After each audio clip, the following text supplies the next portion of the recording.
Good morning student, स्वागत है आपका हमारे यूट्यूब चैनल काव्य क्लासेस पर। और आर एस अग्रवाल की बुक के हमने जो क्षेत्र मिति है यानी कि वर्ग का क्षेत्रफल और आयत का क्षेत्रफल के एक्सरसाइज 9A है, उस 9A के हमने 20 सवाल इसके लगभग पूरे कर लिए हैं। उससे आगे के सवाल आज की वीडियो में हम देखेंगे। और इससे आगे के इसको बोलते हैं हम 2D, यानी कि 2 दिशाओं वाले जो हैं, यानी कि लंबाई और चौड़ाई वाले 2D, और 3D वाले हम इससे आगे इस चैप्टर को पूरा करने के बाद उससे आगे शुरू रखेंगे ऐसे ही अपनी वीडियो लगातार।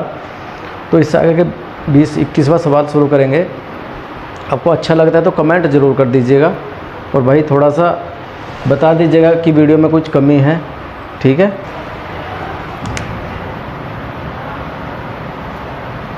देखो 21वां सवाल क्या है। एक आयत की लंबाई उसकी चौड़ाई से दुगनी है। एक आयत की लंबाई उसकी चौड़ाई से, ये आयत हो गया, उसकी जो आयत की लंबाई है ये L है, ये B है। आयत की लंबाई हमने मान ली है x और चौड़ाई से कितनी है, दुगनी, यानी कि 2 की गुना है, दुगनी है। लंबाई में 5 सेंटीमीटर की वृद्धि तथा चौड़ाई में 5 सेंटीमीटर की कमी करने पर क्षेत्रफल में 75 सेंटीमीटर की वृद्धि हो जाती है। तो आयत की लंबाई कितनी है ना। अब यहाँ से ये इसके देखो, यहाँ से ये आंसर भी दिए हैं, इसके ऑप्शन दिए हुए हैं, इन ऑप्शनों से भी कर सकते हैं। अब ये कह रहा है कि इस लंबाई में और चौड़ाई में कितने की वृद्धि कर दें। इसने कहा एक आयत की लंबाई उसकी चौड़ाई से दोगुनी है, तो इसका क्षेत्रफल यहाँ से अगर हम निकालते हैं तो इसका क्षेत्रफल कितना बैठेगा, लंबाई गुना चौड़ाई, यानी कि ये, यानी कि 2x², ठीक है। फिर इसने कहा यदि इसकी लंबाई में 5 सेंटीमीटर की वृद्धि कर दें, लंबाई को दोबारा से यहाँ से ऐसे बना दें से। अब लंबाई पहले 2x थी तो इसमें 5 सेंटीमीटर की वृद्धि कर दी, और 5 सेंटीमीटर की कमी। इसने कहा लंबाई में 5 सेंटीमीटर की कमी और चौड़ाई में 5 सेंटीमीटर की वृद्धि कर दें तो क्षेत्रफल में 75 सेंटीमीटर स्क्वायर की वृद्धि हो जाती है। तो आयत की लंबाई कितनी है। देखो वृद्धि या कमी अंतर को बताती है, वृद्धि या कमी अंतर। वृद्धि और कमी है क्या में, क्षेत्रफल में।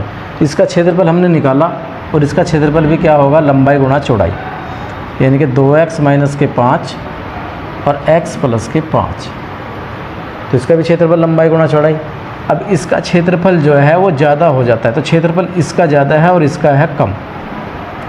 यदि हम इनकी गुणा करते हैं तो 2x² आएगा, x की गुणा इसमें करेंगे तो ये 5 दूनी 10x आ जाएगा, और फिर इसकी गुणा हमने इसमें की पहले, फिर इसकी गुणा हमने इसमें की, फिर 5 की गुणा हम x में करेंगे तो 5x आ जाएगा, और 5 की गुणा 5 में करेंगे तो माइनस के 25। यहाँ से इसे सोल्व करते हैं, x², 10x में से माइनस के 5x बचेंगे तो प्लस के जाएंगे तो प्लस के 5x बचेंगे, और ये माइनस के 25। अब इसका और इसका अंतर, ये भी क्षेत्रफल है और ये भी क्षेत्रफल है, इन दोनों का अंतर कितना है, 75। तो जब हम इन दोनों का अंतर करेंगे, यहाँ से 2x² प्लस के 5x माइनस के 25, इसमें से हम माइनस करेंगे 2x, दोनों के क्षेत्रफल हमने घटा दिए तो हमारे पास 75 बचता है, यानी कि इसका जो क्षेत्रफल है दूसरे वाले का इससे ज़्यादा है। अब ज़्यादा कैसे करेंगे, देखो मान लिया इसका 15 है, इसका 10 है, तो 15 में से अगर हम 10 घटाएंगे तो जब भी तो पता चलेगा कि 5। तो इस तरीके से हम दोनों का अंतर ले लेंगे। अब यहाँ से x² से 2x² से 2x² कट जाएगा, 25 को ले जाएंगे हम इधर, ये 5x बचा, 25 को इधर ले जाएंगे तो 75 तो यहाँ पहले से ही है, और 25 इधर जाएगा तो कितना हो जाएगा, 100, यानी कि 5x बराबर कितना हो गया, 100, और 5 से काट दे तो x बराबर कितना हो गया, 20, ठीक है। अब ये थी उसकी लंबाई और ये थी उसकी चौड़ाई, यानी कि 20 तो आ गई उसकी चौड़ाई और इससे दुगनी थी तो 40 हो गई उसकी लंबाई। इस तरीके से यहाँ से हम इसे निकाल सकते हैं, यानी कि लंबाई पूछता है तो 40 सेंटीमीटर और चौड़ाई पूछता है तो 20 सेंटीमीटर, ठीक है। तो देखो 22वां सवाल क्या है। एक आयत का विकर्ण 10 सेंटीमीटर तथा यह आयत की लंबाई से दुगना है। ये आयत हो गया और यहाँ इसका एक हो जाता है विकर्ण बीच में, ठीक है। इस टाइप से ये विकर्ण होता है। ये कह रहा है कि आयत का विकर्ण 10 सेंटीमीटर है, ये 10 सेंटीमीटर में है, तो ये आयत की लंबाई से दुगना है। जब ये आयत की लंबाई से दोगुना है तो आयत की लंबाई कितनी होगी 5, इसकी आधी। तो आयत का क्षेत्रफल कितना है, तो आयत का क्षेत्रफल कितना है।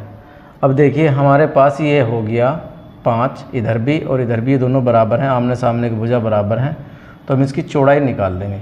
ये हो गया आपका एक समकोण त्रिभुज ABC, और समकोण त्रिभुज में क्या होता है, कर्ण का वर्ग यानी कि AC का वर्ग बराबर AB का वर्ग यानी कि आधार का वर्ग और प्लस लंब का वर्ग यानी कि BC का वर्ग। अब AC कितनी है आपके पास 10 है, इसका वर्ग कर दिया, AB 5 इसका स्क्वायर कर दिया, और BC यानी कि B इसको हमें ज्ञात करना है। तो ये यहाँ से कितना आ जाएगा 100, और ये आ गया आपका 25, 5 का वर्ग 25, 10 का वर्ग 100, 10 की 10 में गुणा करेंगे तो 10 का वर्ग आ जाएगा 100, 5 की 5 में गुणा करेंगे तो 25 आ जाएगा, प्लस के B स्क्वायर। इसको इधर ले जाएंगे तो 100 में से 25 आपका घट जाएगा, और ये B स्क्वायर। तो B स्क्वायर बराबर कितना बचेगा आपके पास 75। अब ये आयत का क्षेत्रफल पूछ रहा है, तो B स्क्वायर बराबर 75 बचा, और B का अगर मान निकालना है तो ये हो गया आपका 75 रूट में, यानी कि यहाँ से स्क्वायर हटेगा तो इसके ऊपर क्या आ जाएगा रूट। अब ये B बराबर कितना हुआ, इसको हम ऐसे टुकड़ों में तोड़ लेंगे जिससे हम इसमें से कुछ संख्या बाहर निकाल दें। 25 या 75, तो 5 बाहर आ जाएगा, 5 का वर्ग होता है, रूट में रह जाएगा 3। तो B बराबर ये है आपका, ठीक है। अब ये पूछ रहा था इस आयत का क्षेत्रफल। क्षेत्रफल क्या होता है, लंबाई गुणा चौड़ाई, लंबाई गुणा चौड़ाई।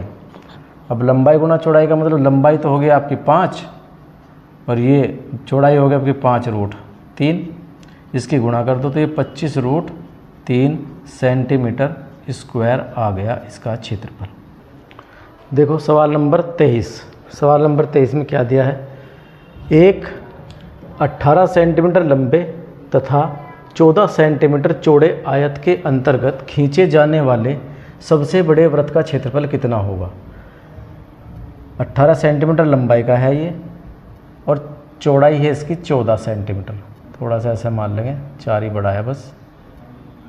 18 सेंटीमीटर लंबे, ये लंबाई इसकी 18 सेंटीमीटर की हो गई, और ये चौड़ाई होगी इसकी 14 सेंटीमीटर की, ठीक है, के अंतर्गत खींचे जाने वाले सबसे बड़े वृत्त का क्षेत्रफल। अब इसके अंतर्गत खींचे जाने वाले सबसे बड़े वृत्त का क्षेत्रफल, ये है वृत्त, क्योंकि ये 4 है, भुजा 14 है और ये 18 है, तो 4 तो इधर बची जाएगी, इसमें इधर से भुजा इसकी टच नहीं करेगी, तो ये क्या हो जाएगी, इसका व्यास हो जाएगा वृत्त का, और इस वृत्त का हमें क्या ज्ञात करना है, क्षेत्रफल।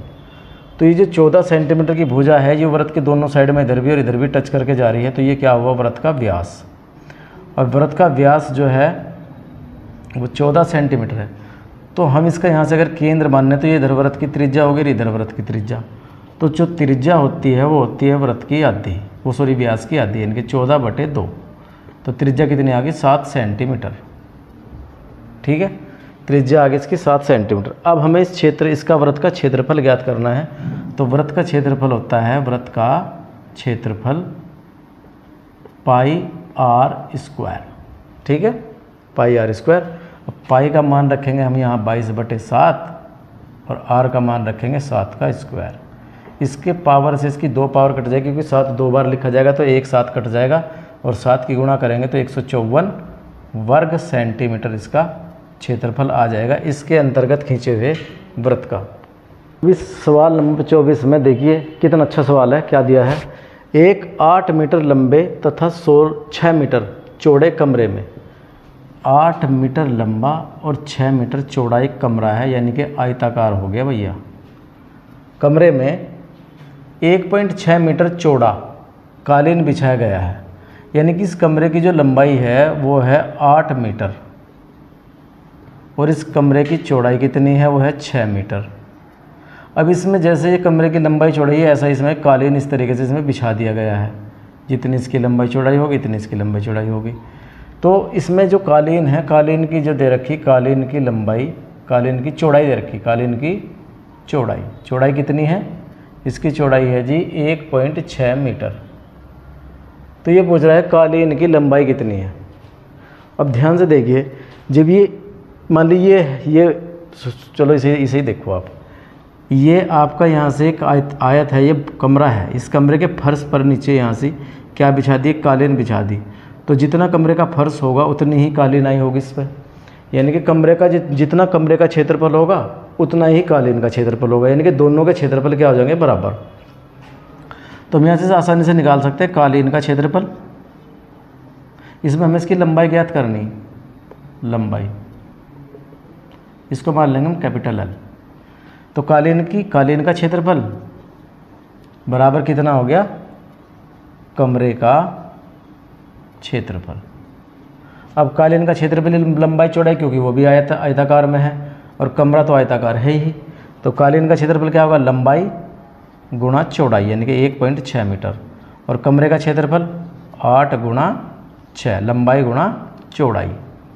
ये इसके बटे में ले जाओ यहाँ से, तो लंबाई आसानी से यहाँ से निकाल सकते हैं आप, 8 गुणा 6 बटे 1.6।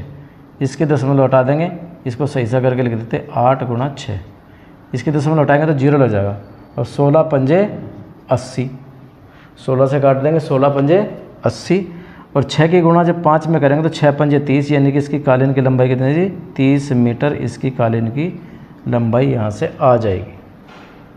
देखो भाई सवाल नंबर 25 है, एक पार्क की लंबाई तथा चौड़ाई का अनुपात 3:2 है। एक व्यक्ति 12 किलोमीटर प्रति घंटा की चाल से साइकिल द्वारा 8 मिनट में इसके चारों ओर एक चक्कर लगाता है, तो पार्क का क्षेत्रफल कितना है। तो सबसे पहले तो आपको पार्क पता होना चाहिए, वो कैसा है। पार्क ये है जी, उसकी लंबाई कितनी है 3 और चौड़ाई कितनी है 2, ठीक है। अब यहाँ से जब पार्क की लंबाई और चौड़ाई दी, तो यहाँ से अगर हम इसकी परिमाप निकालते, क्योंकि वो इसके चारों तरफ पूरा समय ले रहा है इसे करने में कवर 8 मिनट, 8 मिनट का समय ले रहा है, यानी कि 8 मिनट में वो इसका पूरा चक्कर काट ले, और चाल कितनी इसकी 12 किलोमीटर प्रति घंटा। तो ये इसकी परिमाप हुई, तो यहाँ से भी हम परिमाप निकाल लेंगे और यहाँ से भी परिमाप निकाल लेंगे। तो परिमाप इसकी कितनी होगी, 2 लंबाई प्लस चौड़ाई बराबर उसके द्वारा चली गई दूरी। तो उसके द्वारा चली गई दूरी क्या होगी, दूरी बराबर होगा चाल, देखो चाल बराबर दूरी बटा समय है, हमको क्या निकालनी, दूरी। तो यहाँ एक दूरी की गुणा इसमें करेंगे तो चाल गुणा समय हो जाएगा, तो दूरी क्या हो जाएगी, चाल गुणा समय, ठीक है, यहाँ से निकाल देंगे। अब देखिए 2 लंबाई कितनी 3 और चौड़ाई कितनी 2,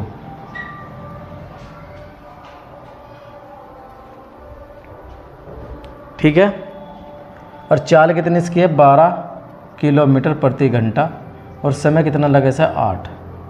तो ये कितना हो गया 5 दूनी 10, 10 बराबर कितने का आएगा।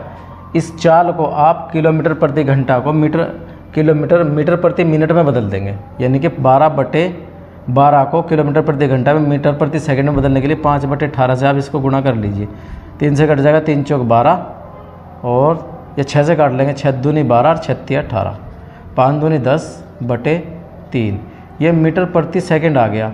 अब इसको सेकंड को आप मिनट में बदलेंगे, तो यहाँ से 10/3 गुणा 60 से कर देंगे, क्योंकि सेकंड है, तो 1 मिनट में कितने सेकंड होंगे 60, 60 से इसे भाग कर दे देंगे 3 से, 3 दूनी 6 और 20 आ जाएगा, 20 की गुणा इसमें करेंगे तो आ जाएगा 200। ये आ गया आपका 200 और गुणा 8, ठीक है। अब 1 निकालेंगे यहाँ से, जब 10 इसके बराबर हुआ, यानी कि 8 दूनी 16 पूरा निकाल सकते हैं, 10 बराबर कितने के 1600 के।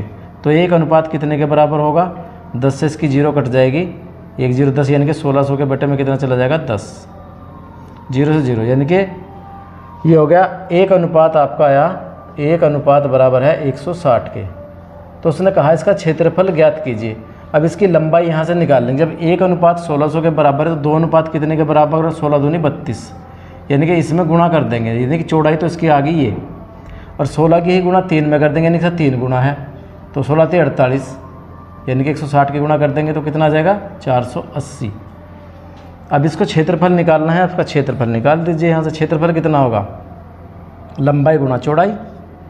अब लंबाई गुणा चौड़ाई में कितना, लंबाई 480 और जी ये हो गई आपकी 320, चौड़ाई गुणा कर दो, गुणा करेंगे तो ये आ जाएगा आपका 480 और 320 की गुणा, 0 0 0 2 0 0 2 8 16 6 1 2 चौक 8 1 9 और भाई 3 0 0 3 8 3 24 का 4 का सिल्क 2 और जी 3 चौक 12 और 2 14।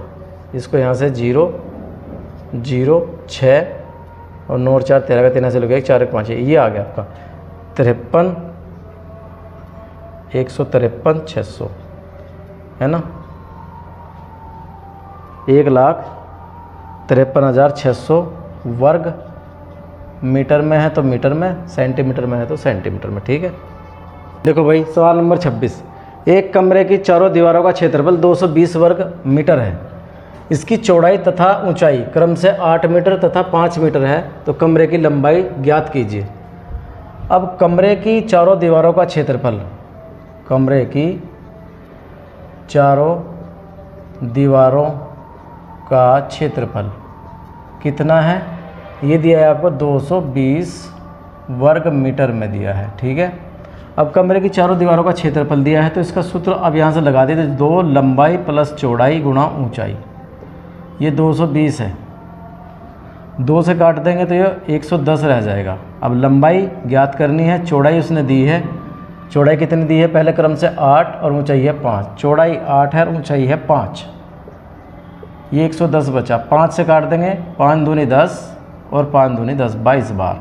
अब ये L प्लस के 8 बचा और यहाँ बचा 22। 8 को इधर ले जाओ, 22 में से 8 घट जाएगा तो लंबाई कितनी बची आपकी, 12 में से 8 गए 4 और 1 यहाँ, 14 मीटर उसकी लंबाई है कमरे की।